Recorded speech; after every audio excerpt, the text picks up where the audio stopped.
All right, so I have written down here how to win as a scapegoat or the revenge of the scapegoat. This is a topic that is near and dear to my heart because I'm the scapegoat of my family. And I feel like I have beat the odds.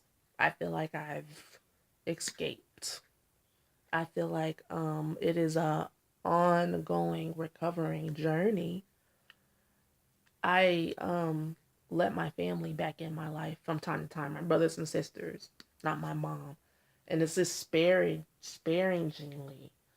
And the same thing happens every time. I end up feeling scared. Like, I end up running for my life again. And, every time I cry a little bit more about it. Like, I'm like, damn. Because I thought that if I changed, if I got a little bit better, if I got stronger, if I didn't need their approval anymore, if I had a high level of self-respect, self-esteem, that they wouldn't be able to get to me, and B, that we could actually like be together. And what I'm finding is that they can't take the positivity in me. They can't take my happiness. They can't see me like well, you know. It was easier for them to be around me when I was suffering through being the loving, giving, kind sister. But at the same time, I was suffering.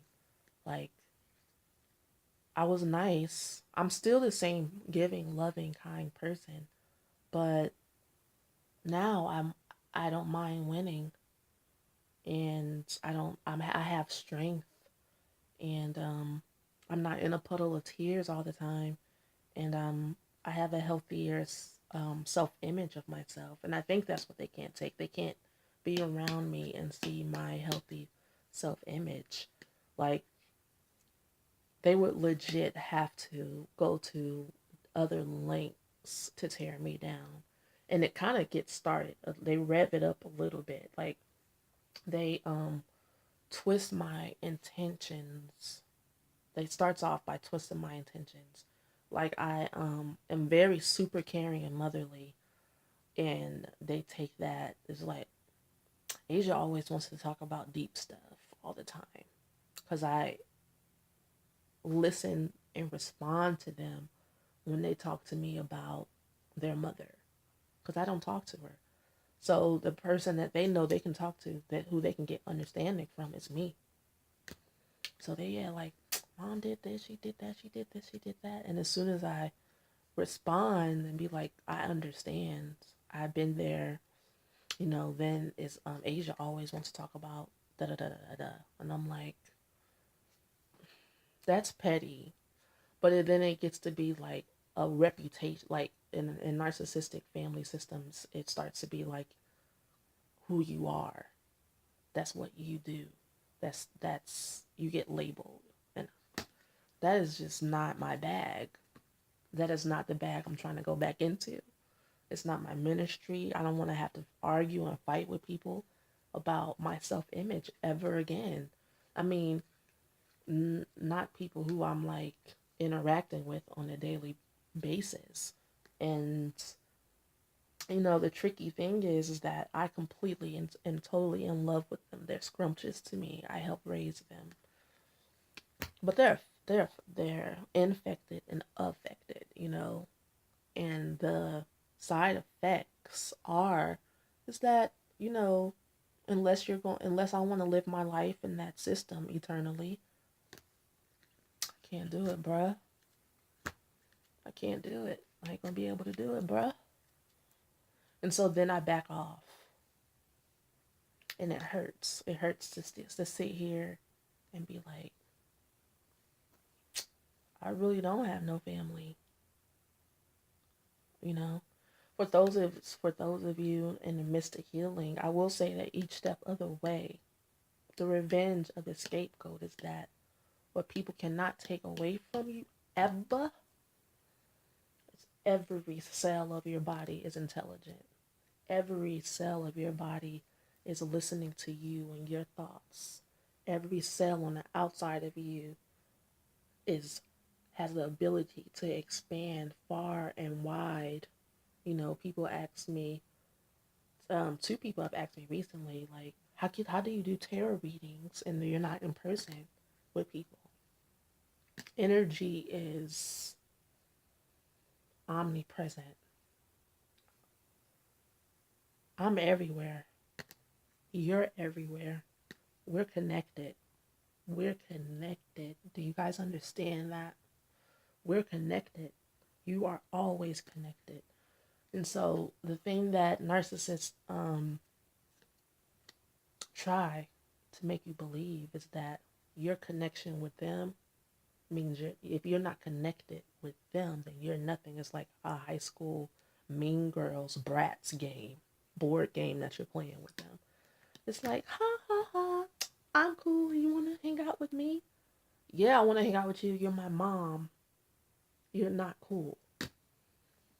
It's like, why are we doing this?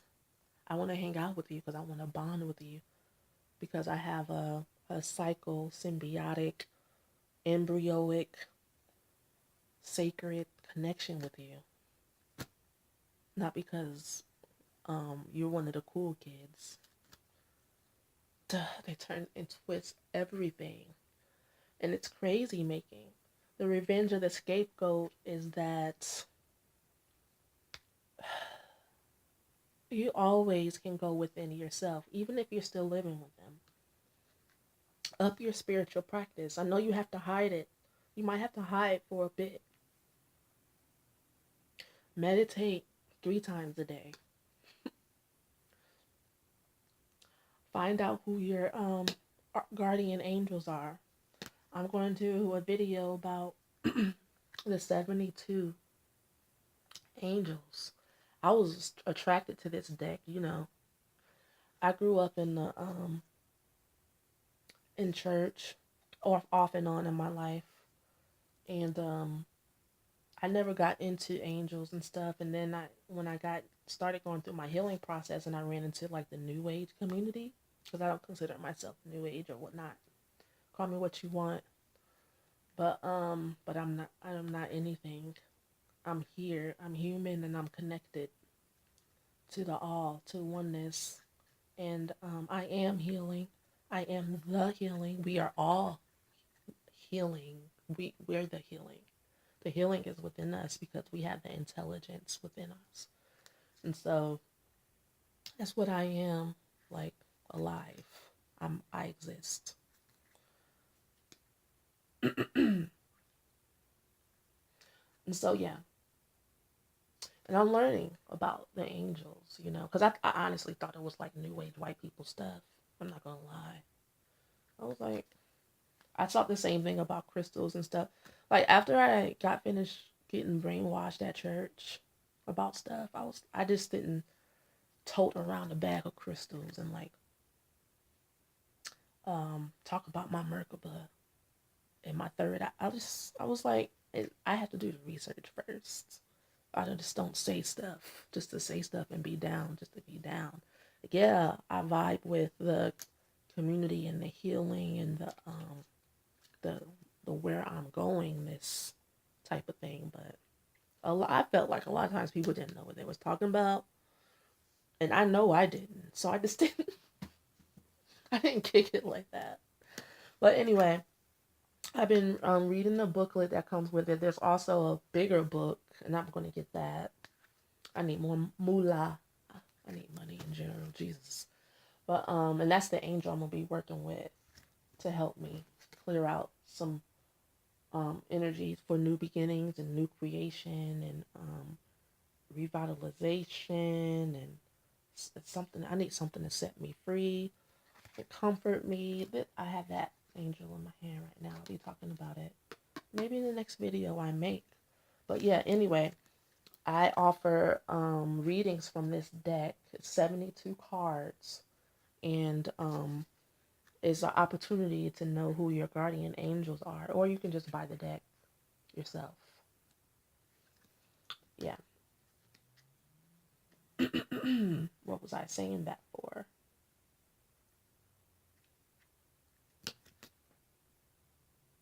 I forgot.